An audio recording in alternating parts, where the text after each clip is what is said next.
Communication skill हम बोलना तो 5 से 6 साल में ही सीख जाते हैं, और कहाँ क्या बोलना है उसे सीखने में पूरी जिंदगी निकल जाती है।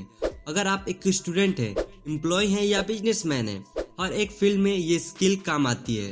एक अच्छा बिजनेस बिल्ड करने के लिए, एक अच्छी जॉब पाने के लिए, किसी भी इंटरव्यू को अच्छे से क्रैक करने के लिए हम सबको जिन चीज की बहुत ज़्यादा ज़रूरत होती है वो है कम्युनिकेशन स्किल, और इसीलिए ये one of the most demanding skill रहा है।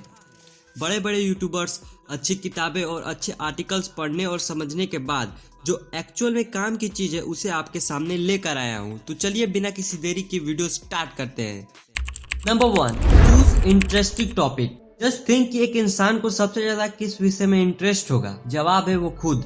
याद रखें, जब आप किसी व्यक्ति से बात करें तो खुद के बारे में नहीं, उसके बारे में बात करें। अपने बारे में बात करने के लिए सब लोग उत्साहित होते हैं, एक्साइटमेंट में होते हैं, लेकिन सामने वाले की बात सुनने और समझने जब आप लगते हैं तो उनकी नजर में आपका स्थान और वैल्यू दोनों ही बढ़ जाता है। जब किसी इंसान के विषय में बात करते हैं तो उसे वहाँ का माहौल फूलों की बहार जैसा लगता है, और वहीं दूसरों के इंसान के बारे में बात होती है तो उसे वहाँ का माहौल सूखी रेगिस्तान की तरह लगता है। और याद रखें, बातचीत के दौरान ये शब्द का बिल्कुल प्रयोग ना करें। वो शब्द है मैं ही, मेरा। ये शब्द आप भूल जाइए और इसके बदले जो दुनिया की सबसे प्यारी चीज है उसे आप बोलना शुरू कर दीजिए। वो है आप, आपका, आपके लिए। उदाहरण के तौर पे, आप बहुत ही इंटेलिजेंट हैं, आप बहुत मेहनती हैं, और इसके पीछे का साइकोलॉजी क्या है। जब किसी इंसान के बारे में अच्छी बात कही जाती है या तारीफ की जाती है तो उसे स्पेशल फील होता है।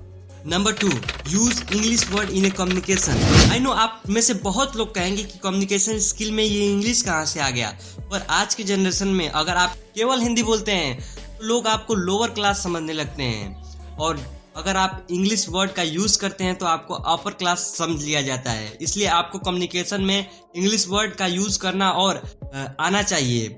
इससे आप इफेक्टिव कम्युनिकेशन बोल पाओगे।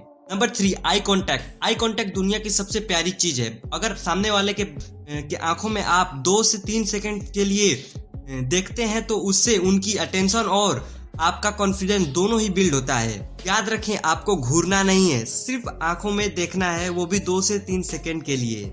अगर आपने पब्लिक स्पीकर को स्टेज पे चढ़ते हुए और स्पीच करते समय नोटिस किया होगा तो आप देखेंगे कि वो ऑडियंस में बीच बीच में ऑडियंस के आंखों में देखता है और आई कांटेक्ट बनाने की कोशिश करता है। इससे उनका अटेंशन और लोग उन्हें केयरफुली सुनते हैं। नंबर 4 पे है वर्बल और नॉन वर्बल। मैं शॉर्ट में बताता हूँ। वर्बल का मतलब होता है शाब्दिक, यानी जब कोई इंसान अपना संदेश बोलकर या लिखकर समझाता है तो उसे वर्बल कहते हैं। नॉन वर्बल यानी अशाब्दिक संचार शामिल होते हैं, जैसे फेस एक्सप्रेशन, बॉडी मूवमेंट, हाथों का इशारा, सिर हिलाना, आईब्रोज से इशारा करना। कम्युनिकेशन स्किल का सबसे बहुत और जरूरी पार्ट होता है वर्बल और नॉन वर्बल। बातचीत के दौरान सामने वाले की सहमति जताने के लिए इसका यूज किया जाता है, और इसीलिए आपको भी कम्युनिकेशन स्किल में ये ऐड करना चाहिए और अप्लाई भी करना चाहिए। जब आप किसी से बात करते हो तो वर्बल और नॉन वर्बल का इस्तेमाल जरूर करें। Number 5, use pause. कुछ लोग कम्युनिकेशन का मतलब समझते हैं कि फास्ट फास्ट बोलना और नॉन स्टॉप बोलना ही होता है, और इसलिए वो बातचीत के दौरान कुछ भी बेमतलब का बकबक करते रहते हैं और उनका कोई सेंस भी नहीं निकलता है। लेकिन आप देखोगे जो प्रोफेशनल स्पीकर होते हैं वो जब किसी से बात करते हैं तो बीच बीच में 2 से 3 सेकंड का पॉज जरूर लेते हैं। उनसे उनका दिमाग भी रिलैक्स महसूस करता है और किसी भी बात पर वो अच्छे से रिएक्ट करते हैं, जवाब भी दे पाते हैं, और सामने वाला भी बंदा रिलैक्स महसूस कर पाता है और उसे भी मौका मिलता है आपसे बात करने का और ओपिनियन देने का, और उसे कंफर्टेबल फील भी होता है। तो आप जरूर पॉज लें।